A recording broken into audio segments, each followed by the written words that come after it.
We're now at the point where we have to start discussing information structures. At the working library level, the structure with which we deal the most comes under the general heading of cataloging. It's the way we organize collections on our shelves, it's the way we provide users access to the collections, and it's the way in which we differentiate one book or whatever from another. Somewhere along the line in the course, I did a mini tirade, or at least a couple of sentences, on the topic of cataloging and what I think it is. There's a vast amount of sloppy language used in library land about the whole process or concept, and I want to get us all on the same page before we launch into further discussions on the topic. Hence, the first little bit of this week's lecture is my view on what constitutes cataloging, or more to the point, the three separate processes that make up cataloging.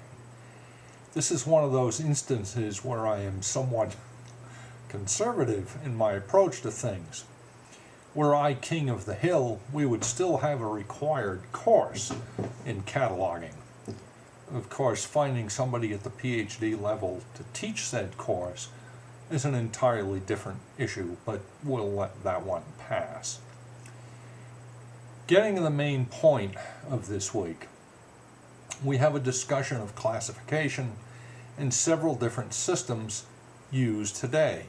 The two main ones in the United States are Dewey Decimal and the Library of Congress classification system.